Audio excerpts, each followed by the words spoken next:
Hoje, os cientistas estudam pessoas que contam histórias convincentes de que foram outros indivíduos. Na Universidade de Virgínia, um grupo de psiquiatras usa a ciência para desvendar os segredos da reencarnação. Desde os anos 60, a Divisão de Estudos da Percepção coleta casos de crianças que alegam ter memórias de vidas passadas. O grupo tem registros de 2.500 crianças. Bom, eu acho que a pesquisa indica para as pessoas que estão abertas a considerar a possibilidade que existem evidências de que a consciência às vezes pode existir separadamente de um cérebro funcional. Então, no caso dos relatos dessas crianças, olhando para os melhores casos, eles fornecem evidências de que às vezes pode existir uma passagem de lembranças e emoções. Elas parecem ter saído de uma vida e passado para outra. Maio de 2000, Lafayette, Louisiana. Uma mãe acorda ouvindo os gritos de seu filho de 2 anos. Ele estava deitado de costas e estava chutando com os pés para cima e batendo os punhos no ar, chutando, chutando e gritando com todo o ar dos pulmões.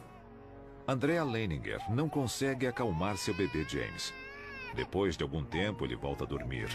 Ela acha que o pesadelo acabou. Mas, na verdade, é só o começo. Depois, na noite seguinte, aconteceu de novo. Foi a mesma coisa, com o mesmo movimento de chute. E quanto mais ele fazia, mais bizarro ficava, porque era uma coisa muito específica e muito repetitiva. Isso marcou o início de um dos casos mais bem documentados de uma possível reencarnação da história. Atualmente, James Leininger tem 12 anos.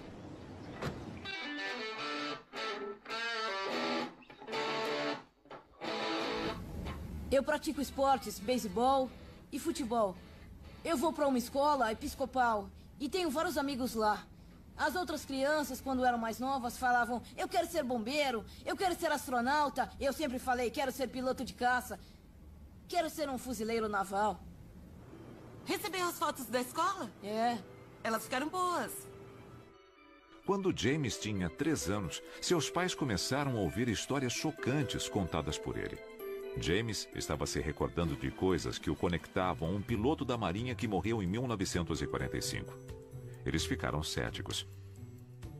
Bruce é gerente de recursos humanos na indústria petrolífera. Andrea é ex-bailarina e atua como professora. Como cristãos, eles nunca acreditaram em reencarnação, mas começaram a montar um quebra-cabeça incrível. A primeira pista veio com os pesadelos horríveis e incessantes que James passou a ter com 2 anos de idade. Ele falava: acidente de avião, fogo, o homem não consegue sair. Acidente de avião, fogo, o homem não consegue sair. Aí eu pensei: ai meu Deus, ele sonhava com isso o tempo todo. Para mim, o que ele estava falando não fazia sentido com o que ele estava fazendo. Ele ficava se debatendo na cama e eu lembro de uma coisa bem específica que pensei na hora: isso parece o exorcista. Ele estava descontrolado e eu me perguntava: ele está possuído? O que está acontecendo? Em 1 ano, as visões que se apresentavam a James em seus pesadelos começaram a se formar quando ele estava acordado.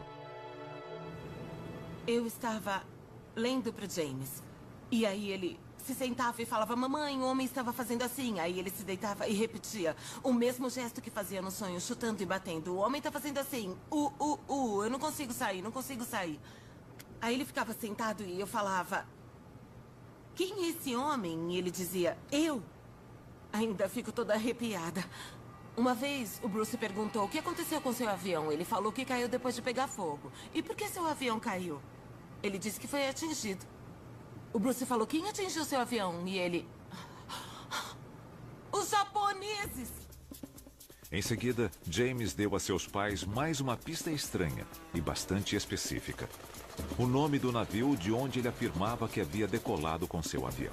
Eu perguntei: esse navio tem nome? E ele respondeu: Natoma. Eu nunca tinha ouvido essa palavra na vida. Então fui até o escritório, liguei o computador e pesquisei. E depois de uns 300 resultados, apareceu um Natoma Bay CVE 62. Eu cliquei nele e era a história de um porta-aviões da Segunda Guerra Mundial.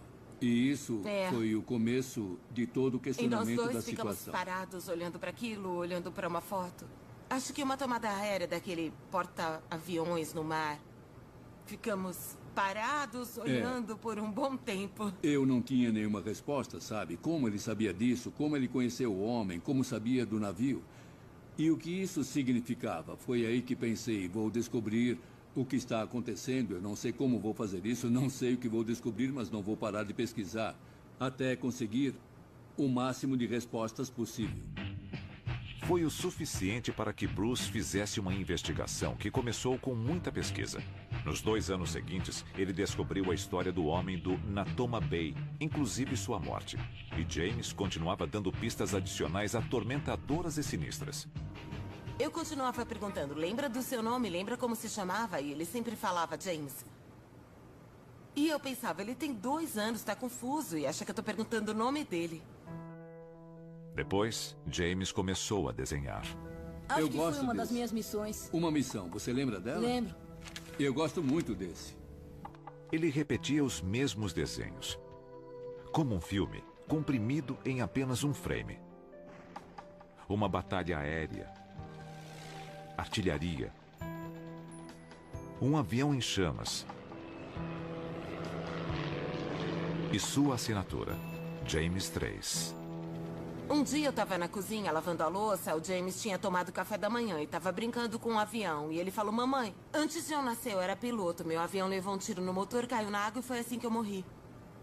Eu fiquei paralisada. Foi uma coisa tão bizarra pra ele falar.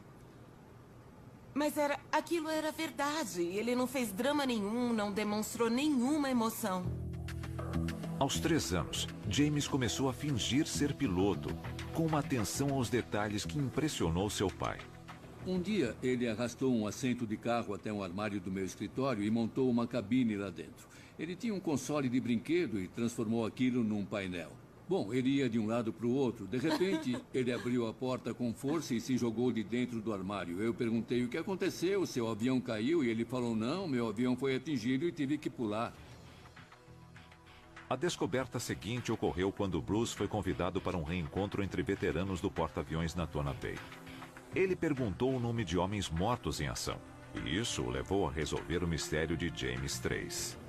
Ele me ligou e falou, você não vai acreditar, só tem um homem do Natoma Bay que foi morto na batalha de Iwo Jima. O nome dele era James M. Houston Jr.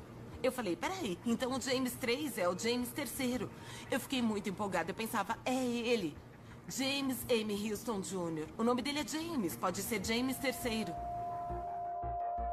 James Houston Jr., piloto da Marinha na Segunda Guerra Mundial. Com 21 anos de idade, no dia 3 de março de 1945, seu avião foi atingido sobre Chichijima.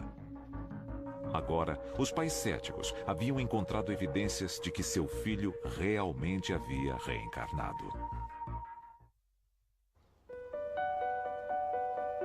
James Leininger, um garoto da Louisiana, passou a infância contando lembranças de quando foi piloto da Marinha durante a Segunda Guerra Mundial. Memórias de uma vida passada que seus pais não poderiam mais ignorar. Dos 2 aos 6 anos de idade, James continuou fornecendo provas de uma incrível possibilidade de ele ser James Houston reencarnado. Esse avião, o Wildcat, é o avião em que James Houston caiu. E ele foi o piloto de teste do Corsair.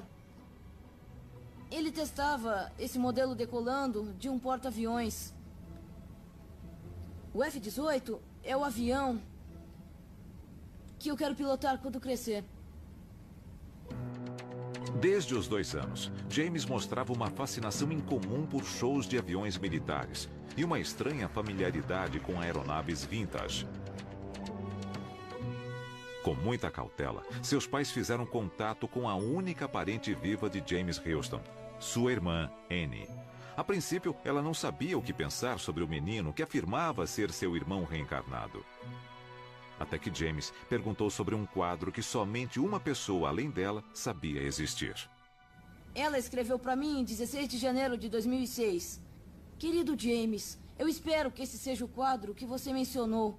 É a única imagem minha pintada pela minha mãe. Eu sinto muito por ter demorado tanto para enviá-lo para você. As últimas semanas têm sido muito agitadas. Espero que você goste. Com amor, Annie.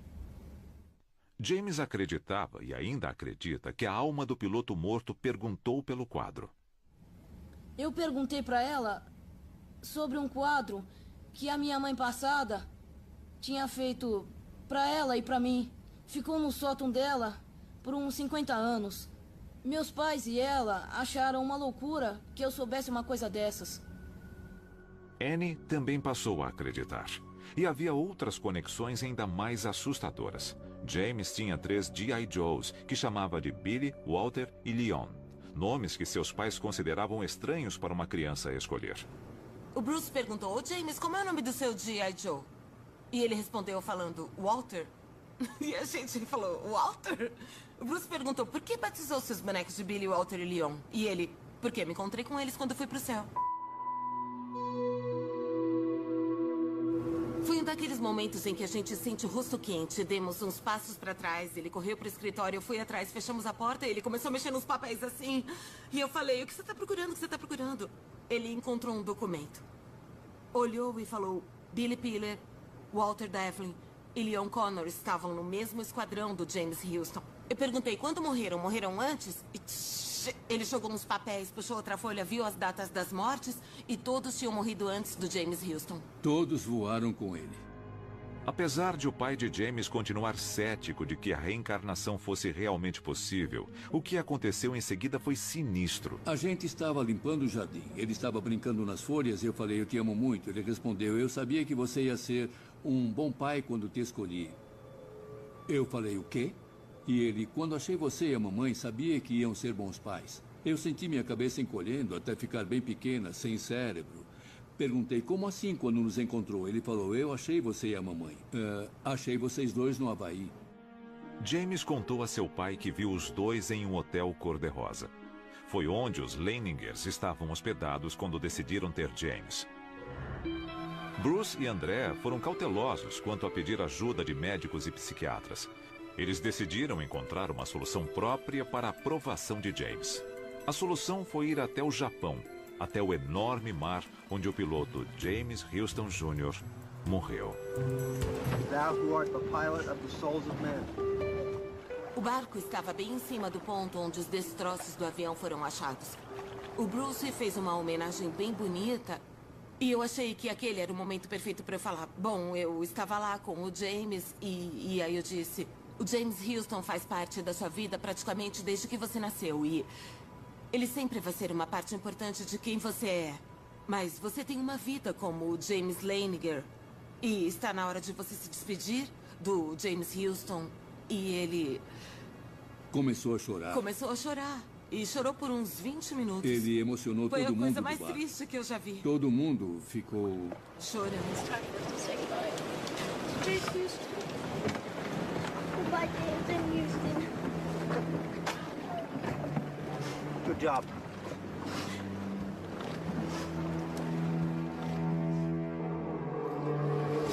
I salute you. Good boy. You're so brave. You're such a brave soul. Such a brave soul and spirit.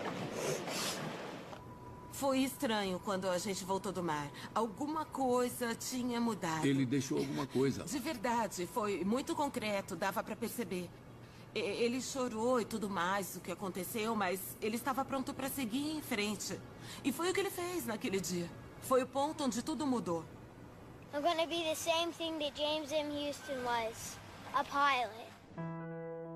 O próximo desenho que James Leininger fez já era de paz. Os pesadelos pararam. As lembranças começaram a desaparecer. Eu não quero que ele lembre de nada dessa vida passada. Ele tem a vida dele e eu não quero que ele fique perturbado ou confuso. Ele é o nosso filho, sabe? E não o James Houston. E tem uma vida pela frente.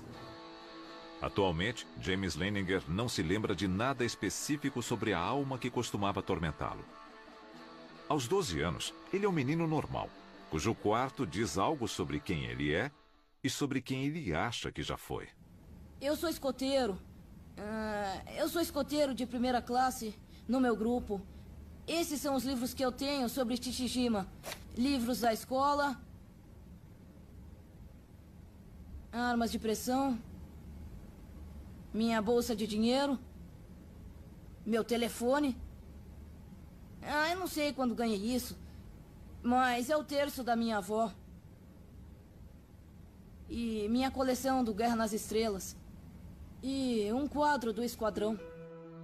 James não fala muito sobre as lembranças de sua vida passada com os amigos, mas não esconde nada se seus colegas de classe encontram alguma reportagem na internet. Para James, a reencarnação é um fato de sua existência. É parte de sua alma. Eu acho que o espírito que eu costumava ter quando eu tinha uns 4, 5, 6 anos foi embora. Sou o James agora. Não é...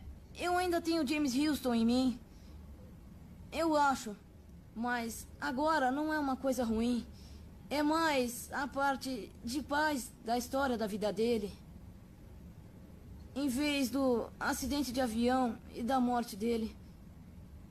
Eu não penso muito na minha história agora. Eu não costumo falar sobre isso. Mas se as pessoas me perguntarem, eu vou responder. Bom, eu fui cético desde o começo. Eu ainda tenho muita dificuldade para falar isso realmente aconteceu, sabe? Mas aconteceu. Então a questão é como aconteceu, eu não sei. Por que aconteceu? A gente pode dar uns palpites, mas o fato é que isso acontece. Então as pessoas deviam prestar mais atenção, não devem ignorar porque é uma criança de 2 anos falando uma coisa que parece sem sentido para você.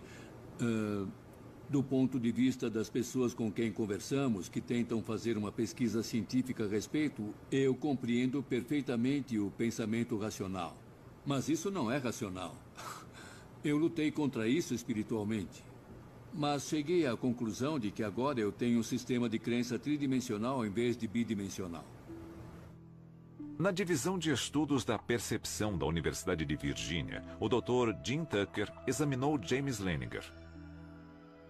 Tucker desenvolveu o que chama de escala de força do caso para a reencarnação. James foi avaliado como quase perfeito.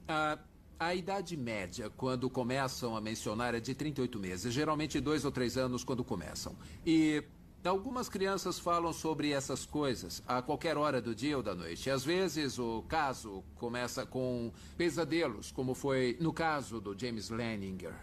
Muitas pessoas ficam intrigadas, algumas ficam perplexas, algumas ficam chateadas. Pais cristãos norte-americanos ficam impressionados. Mas, independentemente da reação, as crianças falam a respeito por algum tempo e depois, geralmente, quando estão com 5 ou 6 anos, parece que esquecem e passam a levar a vida normalmente. Após 4 décadas e 2.500 casos, os pesquisadores da Universidade de Virgínia chegaram a uma conclusão impressionante. A reencarnação é real. Isso certamente sugere que existe uma parte de nós, uma parte da consciência, que pode ser capaz de prosseguir depois que o cérebro morre. Isso indica que o cérebro pode não ser o criador de pelo menos uma parte da nossa consciência. Ele seria mais um portal por onde a consciência flui. E pode haver outra parte da existência, separada do mundo físico. E essa parte da consciência, como eu disse, pode ser independente do mundo físico e do cérebro físico, de onde ela parece vir. Enquanto isso, os céticos da reencarnação diriam que o caso de James Leininger é circunstancial, na melhor das hipóteses. Entre americanos, a crença na reencarnação está crescendo. Parte disso é por causa das celebridades que falam que acreditam em reencarnação. A Julia Roberts falou recentemente para a revista Elle que acreditava. Ela comentou que se achava muito hindu e falou sobre sua filha e sobre como a filha claramente corporificava outra pessoa. Minha opinião sobre isso é que os americanos gostam de reencarnação porque, de maneira comparativa, a vida aqui é boa. Porque, senão, eles iam querer o céu que é um destino eterno em outro lugar, quando a vida está ruim na Terra e você quer se livrar disso. Céticos à parte, para os Leiningers, a existência da alma não requer a validação de cientistas ou psiquiatras. A experiência de James, para eles, é uma prova da vida após a morte. Mas a dúvida continua. Se a alma existe em cada ser humano, ela pode ser encontrada e mensurada pela ciência?